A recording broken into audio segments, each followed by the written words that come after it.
কারো কাছে এটি বাংলাদেশের সবচেয়ে ছোট জমিদার বাড়ি, কারো কাছে এটি সিধেন সাহার বাড়ি, কারো কাছে এটি শ্রীধাম সাহার বাড়ি। তবে যাই হোক, বাড়ি এবং মন্দিরটি কিন্তু সত্যিই বাহারি।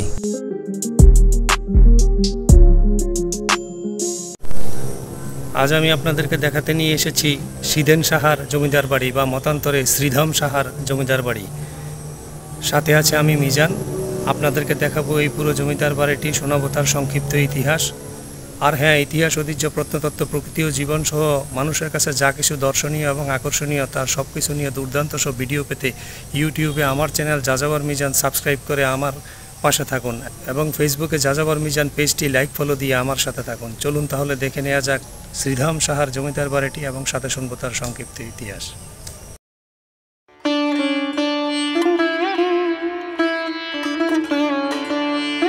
সিধেন সাহার বাড়ি বা শ্রীধাম সাহার বাড়ি বাংলাদেশের নরসিংদী জেলার পলাশ থানার অন্তর্গত ডাঙ্গা গ্রামে অবস্থিত একটি প্রাচীন অভিজাত গড়নের স্থাপনা।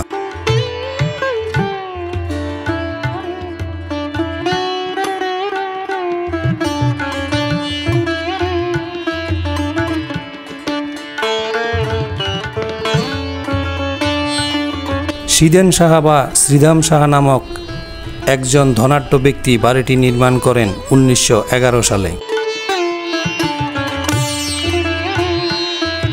ধারণা করা হয় এই সিধেন সাহা এবং শ্রীধাম সাহা একই ব্যক্তি, তবে তিনি জমিদার ছিলেন কিনা এই ব্যাপারে কোথাও নিশ্চিত কোনো তথ্য পাওয়া যায়নি। দেখুন বাড়িটির ভিতরের মন্দিরের কারুকাজ, আপনাকে বিস্মিত হতবাক করে দিবে তার সৌন্দর্য।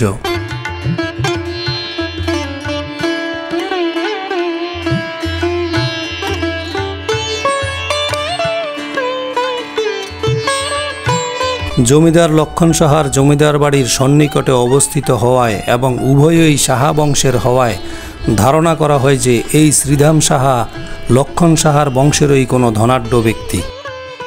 বাড়িটি নির্মাণে তিনি রুচিবোধের পরিচয় দিয়েছেন, তবে সবচেয়ে বেশি রুচিবোধের পরিচয় তিনি দিয়েছেন বাড়ির সম্মুখের মন্দিরটি নির্মাণে। এত কারুকার্য সম্পন্ন সুন্দর ছোট্ট মন্দির খুঁজলে খুব কমই পাওয়া যাবে। ভীষণ সুন্দর করে মন্দির নির্মাণ করে তারা তাদের ধর্মীয় রুচিবোধ ও ধার্মিকতার পরিচয় দিয়েছেন।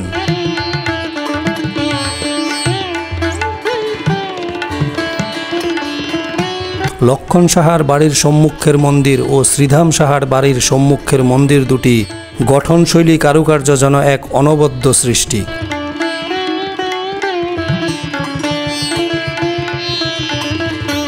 বাসভবনটিতেও কারুকার্য ও সৌন্দর্যের কমতি নেই।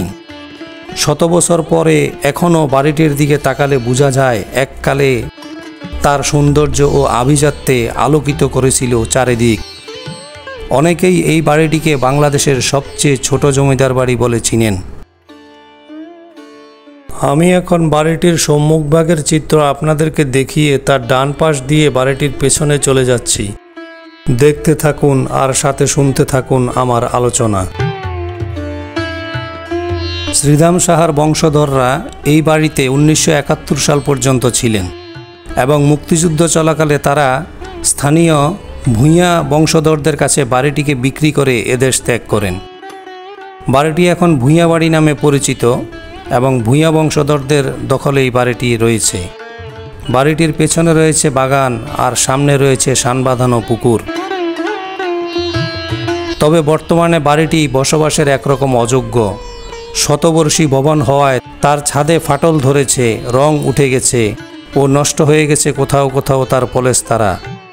মন্দির ঘরটি এখন পরিত্যক্ত। শূন্য বাড়িটির ভিতরে প্রবেশ করলে দালানগুলোর দিকে তাকালে মনে হয় ওরা যেন খুব নিঃসঙ্গ।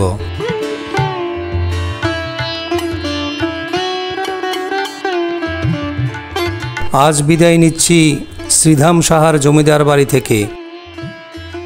ভিডিওটি ভালো লেগে থাকলে লাইক দিতে ভুলবেন না, কোনো মন্তব্য থাকলে কমেন্ট বক্সে লিখতে ভুলবেন না, আর হ্যাঁ, চ্যানেলটি সাবস্ক্রাইব করতে একদম ভুলবেন না।